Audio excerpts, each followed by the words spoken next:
Hello and welcome back to Up the Villa. Aston Villa have beat Newcastle United at St. James's Park, which is not something we have said for a very, very long time. And I will say this right now, that is Aston Villa's biggest, best and most important win of the season by a mile. Why? Because we've travelled to Turkey to play football. We went to Turkey and we won. We come back and we went to St. James's Park in the space of a couple of days.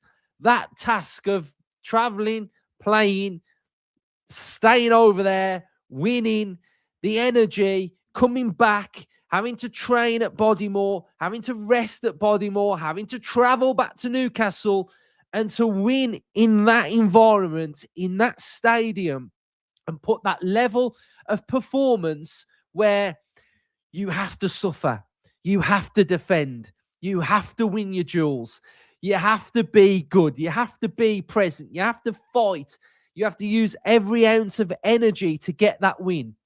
The fact that we did that this week, for me, speaks volumes. And you know what else it speaks about? No Kamara and no John McGinn. And we are able to put that level of performance when we are missing arguably two of our most important players, Boubacar Kamara and our captain. Absolutely brilliant. So, Villa fans, if you are buzzing like me, make sure you are hitting that subscribe button. Make sure you are hitting the like button. We can go big today on these likes. We can get over 2,000 likes on this video. So let's get 2,000 likes. Every single one of you, press the like button and let's try and get this video popping off and doing really well, because we're here for the vibes. We finally beat Newcastle and I'm just over the moon with it, really. Team news, you know, we saw early on that the team was, you know, we got Elliott on the bench, which was different. We got Sancho starting. We'd got no Bogard, which I thought we would go with Bogard, Onana and Tielemans. We didn't do that. And it looked like we went a bit more attacking. The lineup felt very attacking. It didn't feel like we were going to try and, you know, in that big game mode that we do when we put the three out-and-out central midfielders and we look like it's really dominant and competitive in there, and we look like that's the tactic that we were trying to deploy. We actually looked like we wanted to be bright and have a bit more movement, and I just thought we played really well in that first half. We were controlling for parts. Yes, they started the game and they had that opportunity with Tonali. Again, we started the game sluggish. We did the same against Everton where they hit the post early on. But apart from that, we really settled into the game. Our structure and our shape was good. I felt like when we were camped in the Newcastle half especially, that was when we were getting our better looks in the game, when we had that more control and we were more patient and everybody was sort of positioned perfectly. And we were getting those little subtle rotations of players. I felt like we were really good. The opportunities where we were on the break a little bit and we were trying to find that little bit of that killer pass was probably where we were left wanting a little bit. And I do think we need to make sure we are really working on that. But, you know, players like Sancho just played very, very well. You know, Sancho had a really top game looking after the ball. And the goal was just scintillating football from Villa, wasn't it? It was pass, movement. Buendia was deep. He was on the left and then he moved to the right, picked up the ball and struck from distance. And what a goal that was from Buendia. You know, a 0.05 goal. Again, where have we seen that one? You know, it's just what we do now. We strike from distance, but we work it well. And Buendia, you know, because he's playing on the left and he's struck the ball on the right. So that shows the fluidity and the movement from Buendia in this game. And yeah, they had their moments where Martinez made that wonderful save. But, you're looking at Newcastle and they do put a lot of aimless crosses into the box. It is like punt it forward, punt it into the box. And if you can deal with that, then you'll manage the game and you'll do well against Newcastle. And I think the one thing that I do want to mention and pick up on is that, Joe Linton, it really frustrated me at the start of the game when the ref allowed him to have that first foul. You actually saw the ref. He just went like that. And he was basically saying, it's the first one. And it's frustrating because he's a player that his game is all about that. It's all about making those fouls. And, the stat, which is a factual stat at the minute, is that Aston Villa are the most fouled team in the league. So that is the tactic that teams will do against Aston Villa. They will break us down. They'll make those fouls. So I hate the way in which it's first one, it's okay, because then later on in the game, the game doesn't evolve like that. You don't get first one later on in the game, whether you're making a foul or not. So it's just very frustrating. And he went off injured anyway, but he was probably either going to get sent off or taken off because he was going to do one too many fouls. So, I thought he was shocking, but I just thought that all first half we were good. And, someone who actually felt like had a pretty stinking game, Ollie Watkins, that moment in the end of the first half where all he's got to do is pass it to a player on his right and he passes it straight to them.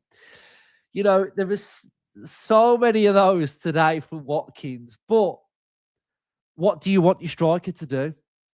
Just get on the end of something. And he got on the end of it in the second half.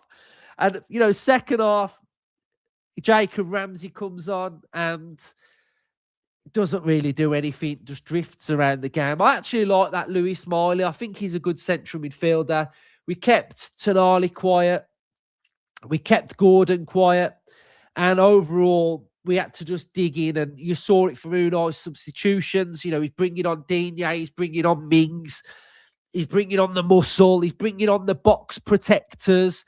And it's just a classic Emery performance because, I imagine you might watch some Newcastle channels and they'll probably just say stuff like, we dominated Villa, we dominated with them with the ball. But we know as fans, there's over 500 people watching, that we know what we're doing here. We are second half. We are seeing this game out. We are tactically so involved in the game, defending that box, doing everything that it takes to win this game. And that is what Unai Emery is. And that's what we all need to understand, that at times, we want to see our team play lovely football, like the first goal. The goal we scored, beautiful. But you can't do that for, say, 90 minutes unless you're prime Barcelona or prime Brazil. But Unai Emery knows that it's time to win. And what do we have to do to win? We have to bring on Tyrone Mings. It's not beautiful football to watch, but I was celebrating Tyrone Mings, seeing the ball go out for a goal kick like we just scored, because that is what's ingrained in us when we watch our team. Every tackle, every seeing the ball go out of play for a goal kick, every header, every Emi Martinez claim, that's all playing its part for Aston Villa getting the victory. And it's just brilliant to see. And, was I a bit nervy? Yes, but I was more nervous because of what the victory would mean if we got it. And I wanted to maintain and keep hold of it. But looking back, second half, did Emi make that many big saves? I don't really think he had to make out-and-out big saves. First half, yeah, but second half, I don't think so. And I just think there's just so many tireless things that players have done today, like Buendia tracking back, Leon Bailey. Leon Bailey, he hasn't come on and he hasn't scored. He hasn't assisted. But what he's done for this team is perfect. He's been a willing outlet on that right-hand side. I thought his touch was brilliant. He's been aware. He's tracked back. He's been defensively good. Ian Maatsen, my God, what a player. Switched on. Switched on. He's a defensive monster. But we go back to a year ago. He couldn't look over his shoulder. He was letting runners run off him. He couldn't defend the back post. He didn't look that calm on the ball. But now he's been Unai'd. You know, he's been Unai'd. And now his game is brilliant. Maatsen was absolutely perfect. And, you know, another player, and I've already mentioned him, Sancho. But I saw something against Fenerbahce. I saw a little bit. I saw a player that has been able to utilise his position and look positionally better. I think everybody can say Sancho 1v1 with a player. He's good. But the way he's now drifting in field and inverting, that's took coaching to get him to do that. And he's doing it more and more. He's looking comfortable. He's been Unai'd. Maatsen has been Unai'd. Sancho has been Unai'd. Right? They're both of them have. Because they're both looking a lot better. You don't have to, in this Unai Emery team, score a goal or get an assist or do something attacking-wise for you to appreciate what these players are doing. The defensive duty of this team is so important, and it makes a massive difference, because if you don't have it, you don't win today. You cave in the second half, you crumble, but we didn't do that. You know, Martinez, when he went down and he went down with his back, that's what it takes, right? That's what it takes. And, you know, the ball, the sustained little bit of pressure, it was about the 84th minute, and on the watch along, we were all manifesting. We were all saying, we're going to do this. We're going to win this. And the ball goes in, and Watkins' movement, he peels off. He's got the space, and he heads it in. Great stuff for Watkins, because he has had a bad game, Watkins. He's had a bad game, but he's been able to step up at the right moment and score that goal. And that's all. Watkins has got to keep scoring now, because with Tammy Abraham here, I've said it, Tammy Abraham isn't coming to sit on the bench. He's coming to play. So the only way Watkins can keep him out of this team is by playing well and scoring goals. Yeah? You don't put a goal scorer on the bench who's scoring goals. So that's what Watkins has got to do. He's got to keep scoring. He's got to perform better. But, you know, he's just got to keep being at the correct level, right? So Aston Villa today were nothing short than absolutely brilliant. Right, let's do the Aston Villa v Newcastle player ratings. Shall we get into it? So, anybody that's new here, while I'm setting it up, can we please just make sure we are, let me just move that across. Make sure right now we're hitting that like button. So, the like button needs to be hit. So, we need to hit the like button. We need to get the likes up. We've got nearly 650 people watching. So, let's hit the like button. How player ratings work, I'll start talking about a player, and you guys have to spam the chat with your score for that player.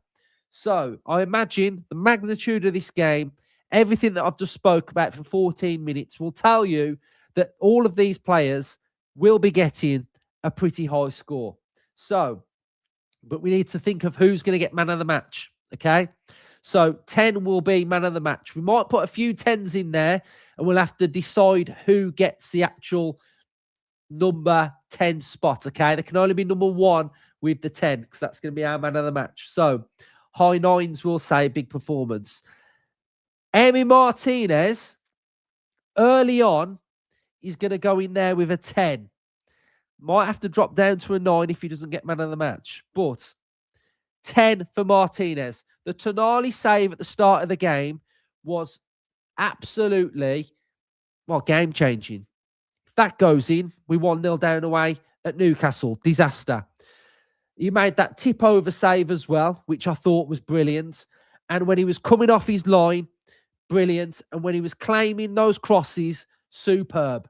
What a performance. We've got a super chat to deal with as well.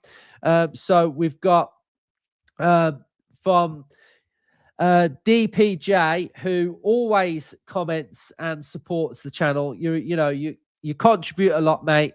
So thank you very much. He's put, what a win that was. We were incredible from back to front. Emmy was unreal, and that's why we sing world's number one. Onana, unreal, up the Villa. Thank you for your donation, mate. Really do appreciate it. Matty Cash, he's going to get a 9.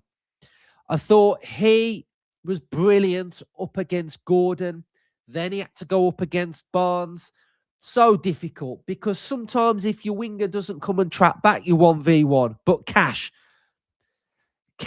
is so good this season. He's gone up levels. He's a defensive monster. And he's right now, we are joint second in the league. Well, we're third, but we are joint second. One of the best right backs in the league. Can we all say that he is one of the best right backs in the league? Because I hear all of this Nico Williams from Forest. Excuse me. Excuse me. Right? Matty Cash is one of the best right backs in the Premier League. He's better than Frimpong. He's better than the dude at Man City. Who do they have? That system-based player, Mateus Nunes, right? He's so good, right? Put some respect on his name. Konsa, 9, right? Class. Heading everything away. You know, sometimes you don't notice Konsa because he's that good, but today I did notice him because he was having to do a lot of defensive work and he was just covering and he was brilliant. I'm going to go in this order because this is the order that's on my screen. Tyrone Mings, 9, came on. You know that one moment when Elanga was 1v1 and you're thinking Elanga's going to just burst past him. But Tyrone Mings just gets his body in the right position where Elanga looks up and sees this man mounting in Tyrone Mings and goes, I don't think I can get past you, can I? And like, it's just defend well. And that's exactly what happened. So Mings gets a solid 9 for me.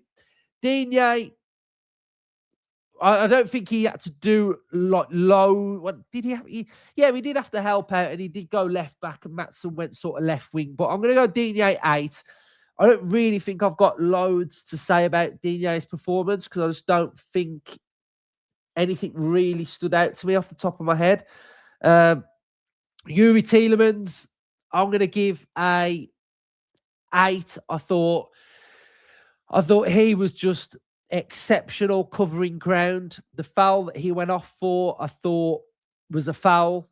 I think he'll be okay. I think it was like a knock to the ankle. I'm sure he'll recover well. A Digne assist for Watkins. Okay, maybe that's just gone out my mind. But we'll up him to a 9 then. We'll up him to a 9.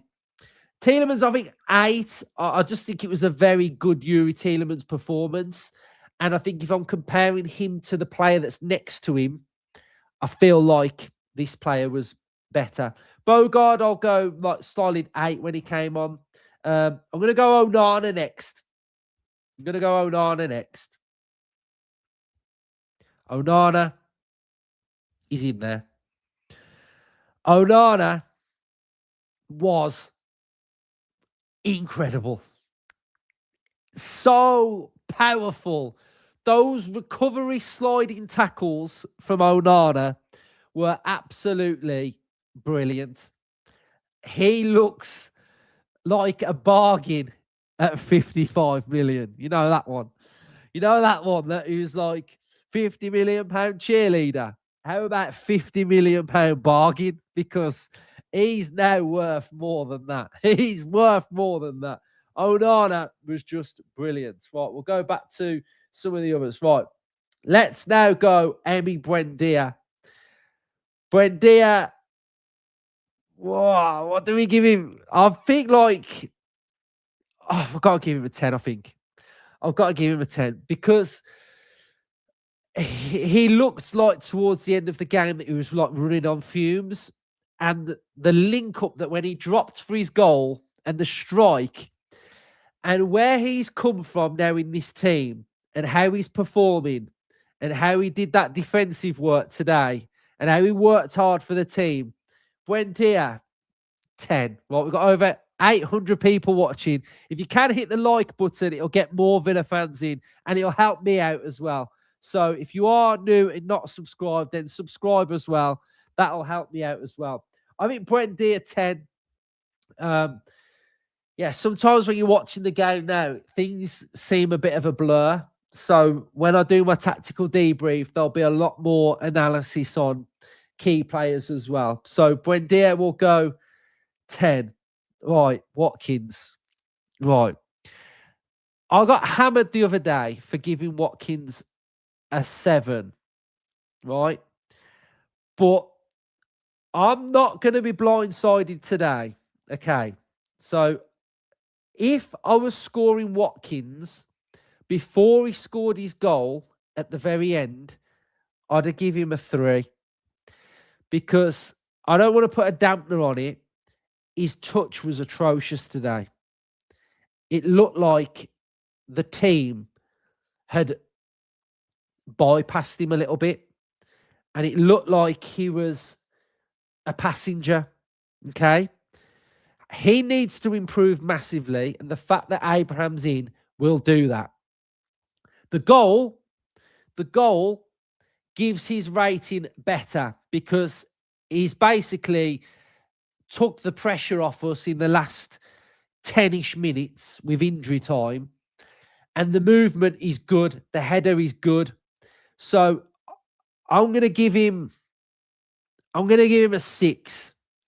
But I'm a big Watkins fan and I've been a big Watkins fan. But today he weren't good. Right? He weren't good. But we'll give him a 6 for his goal. Rodgers, I feel like he was only okay as well. I think he was involved in a lot of Villa. I think he involved in a lot of play. But not a lot of it come off. And there was times in the second half where I really wanted to see him a little bit more. But I'm going to give him like a 7.5, I think. I'm going to give him a 7.5. Harvey Elliott, I know there was a lot of chat before the game and after the game, or before the game and yesterday about what it means. And I said this before the game. If Harvey Elliott doesn't come on, nothing has changed. Nothing for me has changed. I don't see him staying. I don't see him being a Villa player next year because nothing has changed. He hasn't got an appearance and he hasn't added to that appearance. So as of now, I don't think nothing has changed with Harvey Elliott and that situation.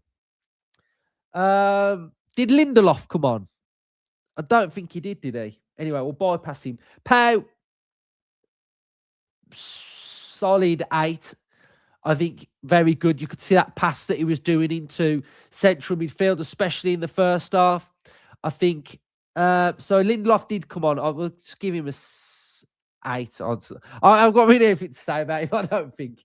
I'll just give him an 8. Pau, again, integral to Villa. I think how he gets us ticking, gets us moving forward. Defensive. Do you remember this one as well? Pau can't defend. Do you remember that one? Do you remember that one? Because I do. But I've always stuck by my boy Pau, right? Pau can defend. He can defend, right? Maatsen, 10. Absolutely superb. I love Maatsen. I've always loved Maatsen. And long-standing viewers will know that there's a player there that I've said has been there from the start. And I back him and I love him and he's class. Defensively, absolutely unbelievable. Unbelievable. The gap between Maatsen when he first came to Maatsen now, it's a different player. A completely different player. Sancho, I'm going to give a solid 9. I think he was integral to the way we played. I think his movement, his touch, his control of the game was absolutely brilliant. So Sancho deserves big credit as well because maybe it's only little bits, but each game is getting better and better. And let's just keep building. Let's keep building those Sancho performances to get better and better.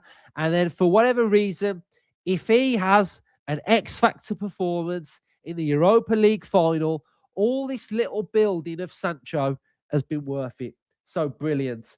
And we have our last player, Leon Bailey, 9. Because he's come back and he just looks ready. And he came on defensively, he adjusted, he slotted straight into Unai Emery's system. And I thought Bailey was absolutely brilliant. So top performances from pretty much everyone. Unai Emery, absolute tactical masterclass. 10 for Unai Emery. Never in doubt. Never in doubt. Absolutely brilliant. So, man of the match for me, in the chat, get your man of the matches in. Who is it? And I'll put them all on the screen. We'll look at who you think is man of the match, and I'll tell you who mine is. My man of the match is, all of these players are now dropping down to a 9. Man of the match is Ian Maatsen for me. I thought Maatsen was absolutely tremendous. I thought he was brilliant. I just thought he was so good out wide. You know, we've got man of the match, Maatsen. Let's change the colour, actually. We'll have a nice claret colour. We don't blue on this channel, do we? So we've got Maatsen. We've got, let me go back to the start of them. Onana. We've got Onana, Buendia, Martinez, Onana. There's a lot of Onanas. Looks like you guys are going Onana, Martinez, Onana, Maatsen, Buendia, Maatsen, Onana, Martinez, Maatsen. There's a couple more Maatsens, but I do think you guys, you are going Onana. So Onana has got man of the match for Up the Villa fan channel viewers. Right. Finally, we are just going to feast our eyes upon this. Let me just get it on the screen. Right. Here we go. You ready? Let's just feast our eyes upon this.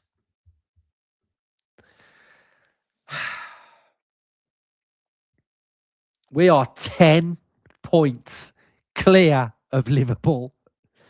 10 points clear of Liverpool in 5th place. That is huge. We are not far behind Arsenal.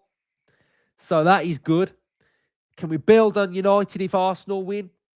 Built that gap now between us and, say, Fulham, who are looking good. Brentford looking all right. We are 12 points clear of Fulham in 7th. 13 clear of Brentford. So, big gap there, but we are looking this way. Remember, we are looking up the table. So, top performance, pretty long match reaction from me. Loads of you watching. Thank you all for watching. You are all legends. I appreciate you all. Let's make sure on the way out we are hitting that like button. Let's get to 2,000 likes on this. Hype the episode up if you've got some hype points. You're allowed to hype this channel up 3 times a week. So I don't know where the button is, but you can do that. So next up, we've got maybe some Tammy news. We'll have a tactical debrief in depth on how we beat Newcastle United out tomorrow. And then we'll build up to the Europa League in the week. But positivity, keep it. Let's keep watching all the good Villa content and rewatch them goals, highlights. Enjoy it because we finally beat Newcastle. So cheers everyone for watching. Up the Villa.